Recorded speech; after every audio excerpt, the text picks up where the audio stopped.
Hello everyone, I am Cyrus Hojjaty. I am here who was a candidate for the U.S. Senate just a few months ago. Despite he was unsuccessful, he got 49,000 votes, but he only spent $650. But despite the loss, he's still trying his best. He's trying his guts and what's inside him, and he's doing even larger and stronger than ever, because for 2014, he's going to be the governor of the state of Nevada, candidate running. Hopefully he will win. So, ladies and gentlemen, please welcome David VanDerBeek. How are you, sir? I'm great. How are you, Cyrus? Good. My goodness, I am just so glad that we met, because on a number of my videos, I've been delivering lots of ideas, enthusiasm, creativity. I've been telling people, let's create a new currency, let's build an entirely new metropolis extension south of the Las Vegas Strip, 30 miles, believe it or not. Okay. And when I found you, I just thought, my goodness, you're here, you can make those opportunities grow. So, but what's difficult right now is that we have to basically work a lot to get you elected so you can open the door of opportunity. So can you explain to me, for 2013 and 2014, what are you going to do differently, and how are you going to really nail this thing to victory? Okay, sure. Just kind of talk to you about the campaign, the nature of the campaign. Sure, absolutely. Okay, so as far as evolution as a patriot, you mentioned the U.S. Senate campaign in 2012. That was, see, now, this is valuable for people to understand that I'm not a Republican or a Democrat. I will never be a Republican or a Democrat, and I've never run with either of those tickets. I grew up in a Republican family, but I became disenchanted with them over time. I noticed that for me, the wars were based on lies. The Iraq War in 2003. I served in the military, in artillery. I grew up as a Boy Scout. I'm an Eagle Scout, and so patriotism was really important to me. But as I started researching things in college, I became more aware of problems such as the financial system, the Federal Reserve System. In 2005, I learned about the documentary Endgame, and then terrorism, or false flag terrorism, government-sponsored terrorism. So I was married by that time. We'd started our family. Now Amy and I have 5 children together. We've been married 13 years. And in 2010, it was when I campaigned the first time. As a result of some police brutality, I decided to run for office, and really started to become aggressive, and instead of being passive with regard to this tyranny that's unfolding. And I earned the trust of the party. In 2012, they asked me if I would run for U.S. Senator, knowing that we would never win, and I never had any expectation or anticipation of winning, but of making a difference. My goal was not to win as much as it was to tell the truth and let the consequences fall. So if anybody wants to understand where I'm at with politics, politics is secondary to the truth. I believe in telling the people the full truth that I know as far as I know it, and letting them be the judge of the issues. So that's the campaign that I ran, and that is why I got 49,000 votes, even though it wasn't just that I didn't get to spend money. I didn't have a campaign manager. I didn't even have a website. I just did all the interviews I could. I did the articles that I could. I was censured by the Las Vegas Review-Journal, who would not show my video footage, even though they showed the candidates, Dean Heller and Shelley Berkeley. They excluded me from the debates, the national debates. But in spite, and let's put this in context. Shelley Berkeley, I pulled most of the votes away from her, and she's a Democrat, which is ironic for people, because they tend to think that we as constitutionalists pull votes from the Republican, which isn't true, because there's a lot of constitutional Democrats. Shelley Berkeley, in context, she spent $11 million to lose. I spent $650 to ensure that she lost. And she was the worst, or the most global, of the 2 candidates. Now, Dean Heller spent $9 million to win. This go-around is going to be quite different, because what happened is, you're saying, how do I nail this down? Well, I studied statistically last time. I knew about how many votes I was going to get, and I was about right on the money. This time I know that I'm going to win, because I can study the trends ahead of time. For example, I went viral on the internet, so I will dominate all the results. If your listeners or yourself, you go to Google right now and you just search 3 words, Nevada governor 2014, 3 terms, you'll notice that I possess all of the results because I went in ahead of time and I prepared the internet. So you have to dominate the internet. And so I will win the race in a viral way through the internet. A lot of people go to to the internet for their political information, but that's not all. You have to win in the mainstream media, which is traditional television and radio. And what I've done there is I've actually got my own TV show called Occupy Freedom that will go nationwide. It's probably going to be a direct TV, or it might be Dish Network, but we'll see which network gives us the best deal first. And I have approval through the FCC. I talked to the top attorney over all political programming in the United States of America, and so that program will go forward, and no one will be able to oppose that. And that is the future of political information, is the freedom message. So you have to dominate. You have to dominate traditional media and new media. And this campaign, I have done that, and I will do that. And that is one of the major reasons why I will win. And then with the force of the support, like people like yourself, I can have 10,000 people call the organizers of the debates this time and slam them with a love bomb of good mail about me, so that they have to include me in the debates. So with those 3 factors, when I'm in the debates, I will win. And I have issued this challenge publicly to all the Republican and Democrat candidates they are cowards, and they are liars, and they are scum, and they are destroying our nation. And I have publicly challenged them to send all their champions, to send, even if Governor Sandoval is too much of a coward, he's the outgoing Republican governor in Nevada, and his own party does not like him.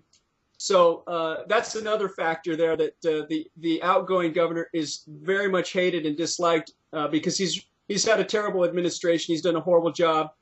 And so there's all these Republicans who don't know their votes are going to go to me. And if he was too cowardly to face me himself, he's welcome to send whoever he wants to debate against me.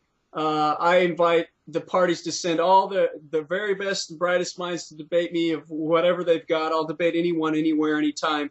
So between owning the internet, which I will dominate, and the way the internet is, it's what's so fascinating about search engine results and Google and the nature of it is that the sooner you get established in the organic results, the more your exponential strength is on the internet, because people continue to go to those same results. Does that make sense? And so they build strength in that placement. And when I say organic, I mean organic. All my search results are organic. In other words, I don't have any search engine optimization. I don't have any advertising. It's purely people seeing the information, clicking on it, and driving it to the top. So, for example, if you go to YouTube right now and you type in, not Google, YouTube, go to YouTube and you type in 3 words, Obama Sandy Hook, my speech is the top result of all the results for that search. So I'm putting out just true questions on Sandy Hook. And that was actually the speech that caused me to go viral. I put it up the day after the world was supposed to end, 12/21/12, the day Earth was supposed to end. I had researched the Sandy Hook massacre, and so I ended up just fortuitously, I guess that's, for people who are spiritual, maybe it's a spiritual sign, but on the 22nd of December 2012, that's the video that I put up, and that went viral. And so my channel went from 1,000 subscribers to well over 8,000 now. And let's put that in context. The current governor is Brian Sandoval in Nevada. Would you like to wager a guess as to how many subscribers he has to his official YouTube channel? Me? Yeah, guess. Probably 2,000. 66.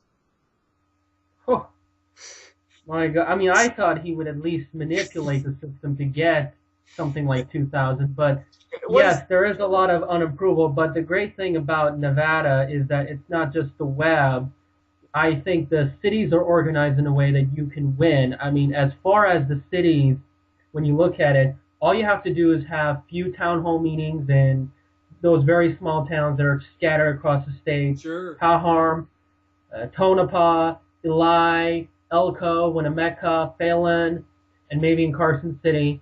And then the vast majority of the people live in Clark County, which includes Henderson, Boulder City, and the most famous Las Vegas. And if we can, because it's the area is designed in a way where the whole area clicks in, and when there's some action going on, everybody knows what's going on, and then when some news event happens, it just spreads virally around the globe, because this is an area with lots of energy and entertainment. So I think if we can really dominate the streets, like these are our streets, we can put flyers all across freeway overpasses, like, choose Constitution, elect VanDerBeek, whether it's the Rainbow Boulevard, the Flamingo Road, the Ann Road, Stephanie Street, all across the valley. We can dominate the streets, have marches all over, and spread the word. I think you can really nail this thing, because the way the area is designed, you can really shine. So can I. Yeah, yeah. I mean, it's going to be exciting to watch it unfold. So I am the next governor of the state of Nevada in 2014, and you were kind of the reason why you had initially contacted me. I think you were drawn to the information, but then you were telling me about rebuilding the cities, or not necessarily rebuilding, but changing the focus of the modern city. Well, first of all, I don't want to invade Las Vegas. I don't want to redevelop the area. I don't want to change the school districts, which is Clark County. I want to give people an option, basically a metropolis extension, so people have the option, the alternative to what they have. A part of the spirit of that area is that you're going in the middle of the desert, you create something, and the people out of nowhere, whether it's thousands or millions of people, come and flock to the area, and they see what you got on stage, they see your energy, they see your passion, enthusiasm, and so that's really the spirit, and I really, really want to carry on that spirit, and I believe you know that spirit as well, because you've really seen the area progress for many years and decades. So it's very interesting to see how this will all work. You were talking about the rural Nevada. My family are the original Nevadans on my mother's side. So I'm a sixth-generation Nevadan from Lincoln County. My children are seventh-generation Nevadans. We now live in Nye County, which is Lincoln and Nye County are home to Area 51. That's world famous for those kinds of things. But that kind of gives you context for where that's at. So we're entrenched in rural Nevada. I love Las Vegas. I love Nevada, period. My office is in Las Vegas. I am a licensed marriage and family therapist in the state of Nevada. And speaking of which, this ties well into what you're saying, is that no man is an island. As a family therapist, I'm interested in the system, into helping the system function in better balance and better harmony. And I think that's kind of what you're interested in as well, is how do we treat the system of the city? How do we treat the system of the county or the neighborhood or this location and the state as a whole within the broader system? We are, each of us, a system of parts built in our families, our professions, our communities, our schools, our jobs. So systemic thought is the way of the future. And as a human species, we are far more interested in the ecology and the totality of life than previous generations were, because we understand now that we've been soiling our own nest, and it's in our best interest to learn how to live in a more sustainable way. But at the same time, we can't be taken into environmental hoaxes like absolutely climate change, global warming, Agenda 21, carbon taxes. So if I were to say a word on that, we have all these smart meters going into people's houses that are going to be controlling the homes, linked into all the appliances. And that isn't freedom. I mean, if you want to do that, that's fine. But I don't think it's, I think well, for my conviction is that Agenda 21 and those kinds of smart meters that control everything in your home, that could be used for the police state to control people and to manipulate energy prices. So humans, what we are dealing with in Washington, D.C., and the governments around the world is an elitist mentality where we have the technology now to where people will be able to work less and less. So in the elite mind, as things become more automated and there's less need for human labor, the elites want to cull the herd or essentially depopulate the earth. So that's what environmentalism is being used to do, is to consider human life to be a pollutant. That's where carbon taxes come from. All life is carbon based. So when they say they're taxing carbon, they're saying you are toxic waste, I'm toxic waste. I take exception, to that. And I don't believe that of human life. I believe in nurturing human life. I don't believe in the theory of babies in a minefield. And what that is there is a mentality among the elite that if you use this metaphor of a minefield, okay, and you set these babies out in the minefield, well, if they get blown up, then they were meant to be blown up. If they, by some, miracle get through, then they were meant to be the strongest and the survivors and the bravest. That is the elite mentality. That's social Darwinism or natural selection. And I don't believe in that. I believe in nurturing people. I believe in taking care of people. I don't believe in discarding. I don't believe the elderly or the handicapped or the poor are human waste. I don't believe in death panels. I don't agree with Obamacare. I believe there's a way for us to take care of everybody. I know we have the resources. I know we have the land. We have the space. Nevada is 90% federally controlled land.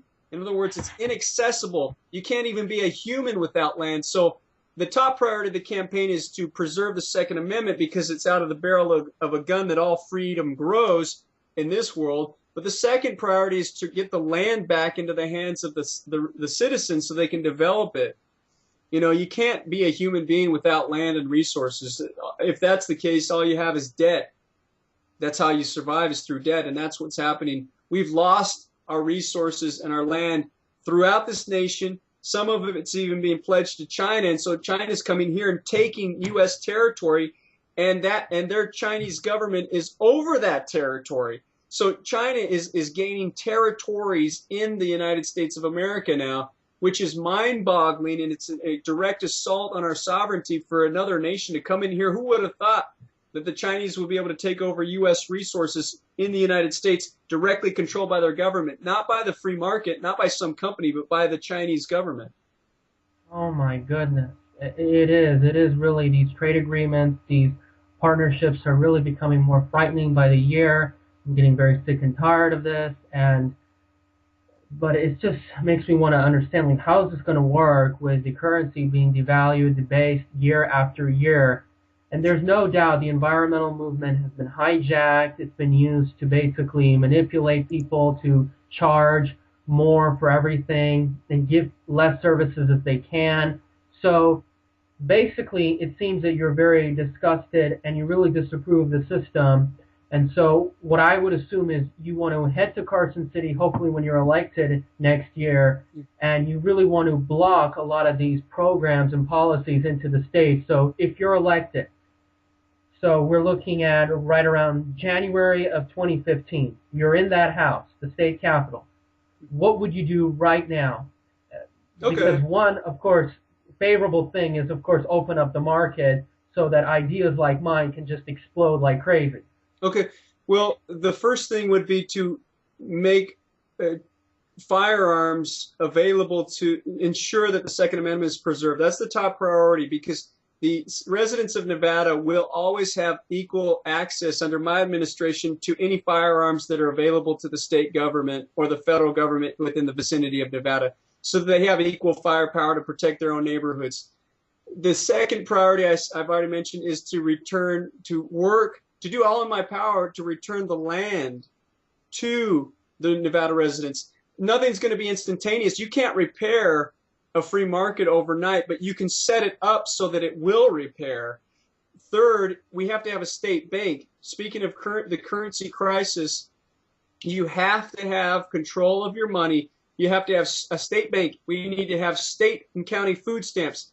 state and county Medicaid. Instead of having the federal government steal all of our money, give us back a few pennies or 33 cents on the dollar, and then tell us to run our programs, we can cut the federal government out of all those programs, and we will have a surplus. We've got to go back to constitutional money. We're required by the Constitution, all states are and all governments are, to use gold and silver for the payment of their debts.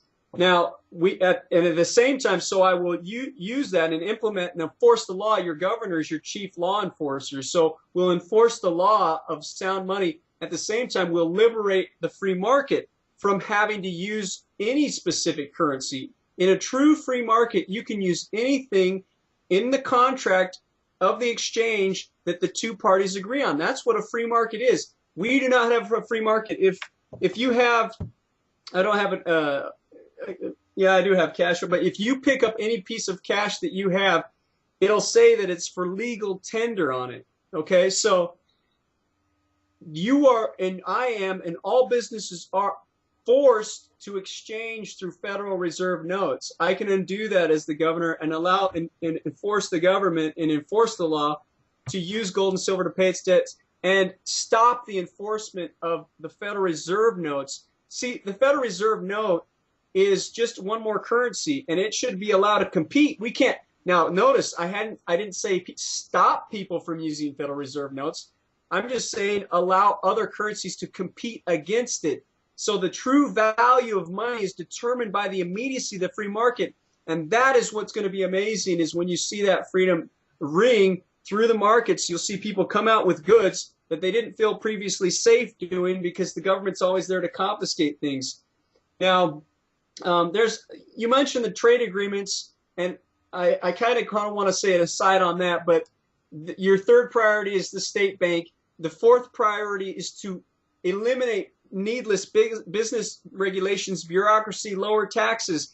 This is what Democrats don't get. They don't understand that you can lower taxes and receive more taxes. The reason why is called the Friedman factor. It's an economic reality, and that is every dollar that you steal as a government through taxation destroys $3 in productivity in the free market. And the reason is that private citizens who are allowed to keep their money are 3 times as productive as they're productive with money as opposed to destroying wealth. They create 3 times the wealth on average when they are able to keep their money, which means they make more money, they pay more taxes. So by lowering taxes and letting the people have the wealth, you actually bring more tax revenue into the government. And that's so that's the fourth priority. The fifth priority is freedom of health choice. We're talking about decriminalizing medical marijuana and ayahuasca, so and making it legal to grow without a license industrial hemp, medical marijuana, right to self-medicate. We're also talking about the governor can pardon the prisoners and set them free. We've got all these prisoners stuffing our prisons that are nonviolent marijuana offenders. They need to be prison industrial complex. That's Amen. Exactly right. We've got a prison industrial complex, so we're going to free the prisoners, bankrupt those prisons. That's fine. We don't need them. We don't need all these cops out there giving tickets. We don't need all these prisons out there, filled up with marijuana users that are harmless. We need to use the cash crops, pardon them, expunge their records, and the other thing I've also said is I'm willing to pardon people who've participated in the drug trade, such as mafia and gang members and cartel members, because we now know, and there's ample evidence of this, that the CIA has run the drug trade. And the reason why I'm willing to pardon gang members and mafia members and cartel members who participate in the drug trade is because they've been government employees. So that'll make a huge impact. That we're talking about freedom of health choice, being able to have raw milk, being able to have raw food, being able to have a farm and bring your produce to market. Now, you're going to say, well, David, you got to license all that because people could be poisoned stuff. No. The free market can handle that. Look, if you go out and you grow cantaloupes and you poison people with your cantaloupes, that's why we have courts. The judges, they'll be sued. We will prosecute them. That's a crime to harm somebody. Then there is an injury for which you are liable, unlike a speeding ticket where there is no injury. There can be no fine constitutionally. But if you harm somebody in the free market through your negligence and your productivity, then you will be held responsible, and I will prosecute that. And that is my job as the governor, is to protect the free market and protect people from harming one another in the free market. So that's freedom of business is the fourth priority. Freedom of health is the fifth priority. You can see how they work together. Not having people be forced to have fluoride in the water, not forcing people to have vaccines. Let them make the choice. That's freedom of health. Then you've got freedom of education. Give the education back to the counties. Let the counties compete with each other. We don't need a No Child Left Behind Act. We need to let the teachers in the local counties, the principals, the superintendents, and the school boards decide how to craft education that's going to win. Because the more we see the federal government take over education, the more it goes down the you know what. And so federal education is dumbed down America. Charlotte Iserby wrote the seminal work, Dumbing Down of America. And then the final priority is we got to remove the police state. My covenant as governor is that as soon as I take office, I will seek arrest warrants for all the members of Congress who pertain to Nevada for voting for the NDA. And once I obtain the arrest warrants, then I can go out and I will go out myself to help arrest them, take them to jail, let them have their day in court, to explain to the residents of Nevada and the patriots and the citizens here why they committed treason. We'll also remove the TSA from our airports. We can give airport security back to the free market. It's not the government's business to monitor airport security in the state of Nevada. If they want to do international travel, that's international. The federal government can regulate that. But interstate travel and with intrastate and interstate travel is the responsibility of the states according to the 10th Amendment. We'll remove the DHS presence. We don't need a police state. We are going to police our own peers. We're going to be jurors of our own peers. We're going to nullify any unconstitutional legislation.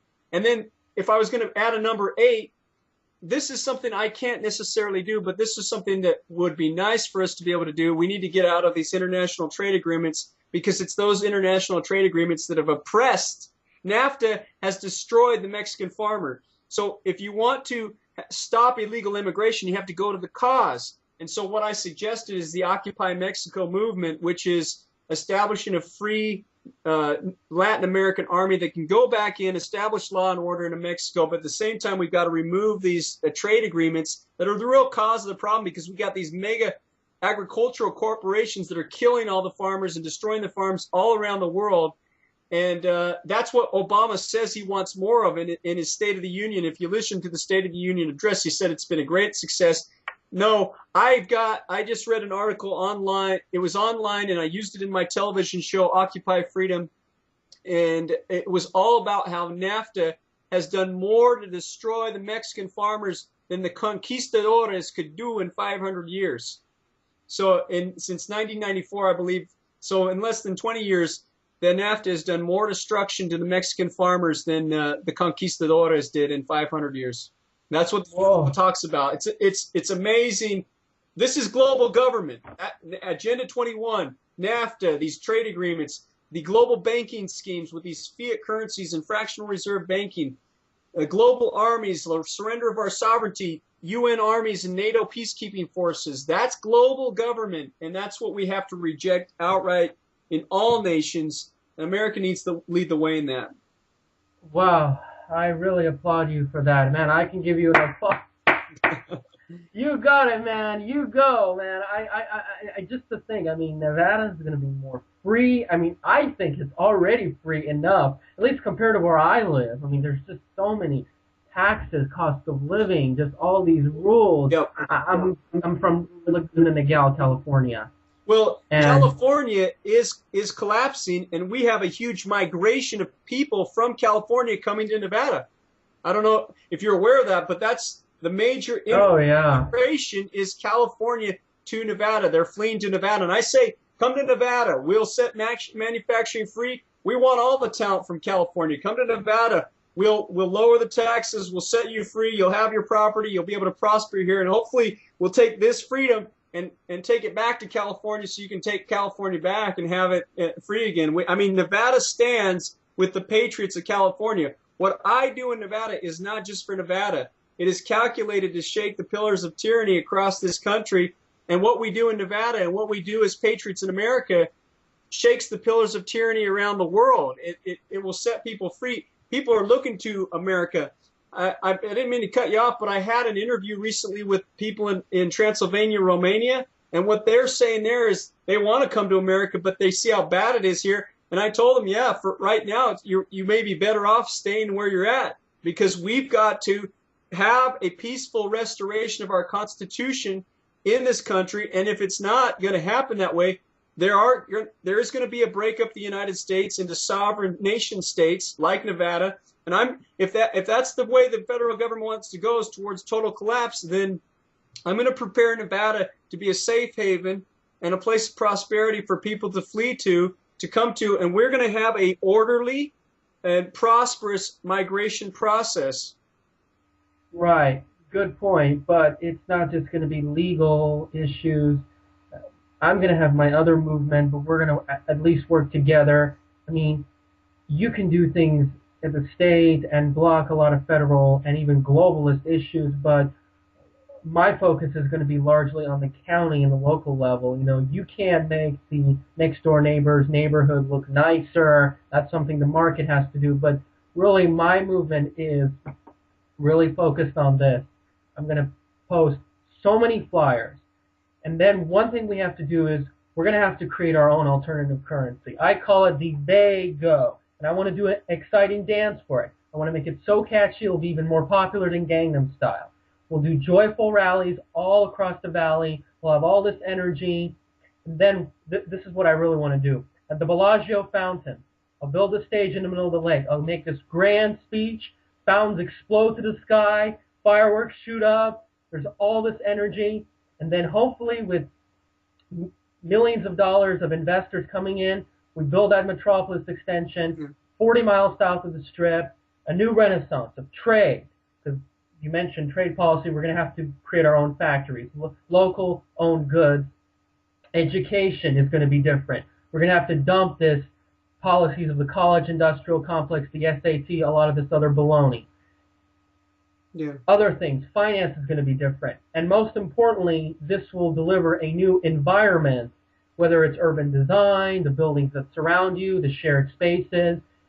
When we create these opportunities in the years ahead, millions of visitors are going to look and going to see, my goodness, I'm having second thoughts of this area. This is more than just lights and poker tables and hotel rooms. This place has evolved to something special, and we'll look at the masterpiece that me and you, we've created, and hopefully we can become, again, the fastest growing area of the country, because I really believe it deep down inside. The people are the magic, and the free market and the creativity of the human spirit is what I want to set free. My job as a secular leader is to protect and preserve freedom for everybody to unfold and to flourish and to flower. And under my administration, you will see that the desert will blossom as the rose. And that will be because of people like yourself. I love your energy and your spirit. And so my job is to create a space for you in which you can unfold, and I can enjoy observing your vision. So that's what I want to do. I'm a sponsor of dreams. I want people to be able to, I want to see dreams come true, and I really enjoy that. I think, unfortunately, there are a number of people who are not like that, that are envious and want to smash other people's dreams if they can't have their own come true. And that's just not my attitude at all. I'm not competitive that way. I'm a team creature. And I can honestly say that I could be just as happy being a county commissioner as governor of Nevada or president of a country. The important thing is that we be humans and we be authentic. And that if you have a talent or a skill, I want to see you develop as the universe designed you, as God intended that you be. And that's what I want for every human being. Every human being, regardless of their race, their background, their gender, their religion, their ethnicity, those things make them unique and special, and every one of them has equal and infinite value as a human being. And and as far as these elites, I am entirely committed to every day that I have with the human race on this earth to fight for freedom. And I understand there's risks involved, but those are things that our family's accepted. We will do everything we can, and these ideas will come to fruition. Whether I live to see them or not is irrelevant. The truth will be like a virus in the matrix of tyranny, And so the things that you've envisioned, that you see, will come forward. I would love to see these things come to pass, but all I can promise you is that I will work every day for the rest of my life, and that's my oath to the people, to establish freedom. Oh, believe me, I'll do everything I can. And even if 99% of the population leaves Clark County, even I've been demonized heavily, I mean, whatever the scenario, I'll continue to stand strong because this place has really touched my soul. And when I was there, believe it or not, at the MGM Grand Hotel like a couple months ago, it's like, why should I leave? Why should I go back home? I think I have something there for me because I will stand strong. And there is no doubt. I mean, we will continue to fight. I mean, we may have to admit, maybe 20% are going to have to leave the area. Maybe some of the mega resorts are going to have to shut down. But that's okay. We'll do something about it. We'll let manufacturing come in. Maybe the hotels are going to have to be converted into apartments. I don't know, but something will happen because you lived there for decades, and you want to at least leave a mark while you're there. You don't want to let this place die in the middle of the desert. I don't, because I know it still has the potential. Well, the thing is that the government will not decide who comes and who goes. The free market will decide. And my job as a governor is to protect the free market so that true free market forces decide who comes and who goes. And that is decided by natural law, and natural law favors the people that work hard. It favors the people who are honest. It favors the people who are creative and cutting edge. And that's my job, to foster that. What we see is fascism, where the lamest, the losers, and the criminals are favored by government contracts. That's what fascism is. It's the merger of the corporate and the state government. And I will break those bounds between the corporate and the state. If the government needs to run something, then the government will run it. It will not promote somebody's business. Absolutely. I hear you. And hopefully, when you're governor, we can probably be as welcoming and attractive to business even more than Hong Kong and Singapore, because according to my research, those are the areas that are one of the best places to do business.